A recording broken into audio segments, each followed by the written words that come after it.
Class എല്ലാവരുടെയും assignment check ചെയ്തതിൽ ഏറ്റവും പെർഫെക്റ്റ് ആയിട്ട് ചെയ്തത് രാഹുല. സോ നമുക്ക് രാഹുലിന്റെ അസൈൻമെന്റ് ക്ലാസ്സിൽ പ്രസന്റ് ചെയ്യാം. ഓക്കെ ടീച്ചർ, പക്ഷെ ഞാൻ രാഹുലിനേക്കാൾ നല്ലപോലെ അസൈൻമെന്റ് ചെയ്തിട്ടില്ലേ? ഞാൻ തന്റെ അസൈൻമെന്റ് ചെക്ക് ചെയ്താണല്ലോ. താൻ അത്ര പെർഫെക്റ്റ് ആയിട്ടൊന്നും ചെയ്തിട്ടില്ല. അതിന് ടീച്ചർ എന്റെ അസൈൻമെന്റ് ഒന്നും ചോദിക്കാൻ നോക്കിയത് പോലും ഇല്ലല്ലോ. ടീച്ചർ വെറുതെ ഈ താഴ്വശത്ത് മാത്രം സൈൻ ചെയ്ത് വിടുമായിരുന്നു. ഞാൻ കണ്ടത് ടീച്ചർ എന്റെ അസൈൻമെന്റ് ചോദിക്കാൻ നോക്കിയില്ല. താൻ കൂടുതൽ കാര്യമൊന്നും പറയണ്ട. ഇതുവരെ താൻ അത്ര പെർഫെക്റ്റ് ആയിട്ടൊന്നുമല്ല ചെയ്തുകൊണ്ടിരുന്നത്. മറ്റു കുട്ടികൾക്കൊന്നും പ്രശ്നമില്ലല്ലോ. ഇതുവരെ ഓക്കെ, പക്ഷെ ഇത് ഞാൻ ഹാർഡ് വർക്ക് ചെയ്തിട്ടാണ് എഴുതിയതാ. എങ്കിൽ ഓക്കെ, നെക്സ്റ്റ് ടൈം ഞാൻ ഡീറ്റെയിൽ ആയിട്ട് ചെക്ക് ചെയ്യാം. ഇപ്പൊ എന്തായാലും രാഹുൽ പ്രസന്റ് ചെയ്യട്ടെ. ഓക്കെ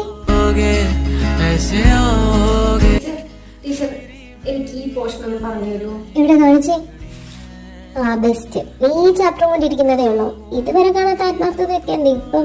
ടീച്ചർ, എനിക്ക് ഇപ്പൊ പഠിക്കണം നല്ല ആഗ്രഹമുണ്ട്, അതുകൊണ്ടാണ്. എടോ, എനിക്ക് ഈ പോർഷനും കൊണ്ടിരിക്കാൻ സമയമൊന്നുമില്ല. എനിക്ക് മറ്റു കുട്ടികളെ പഠിപ്പിക്കണം.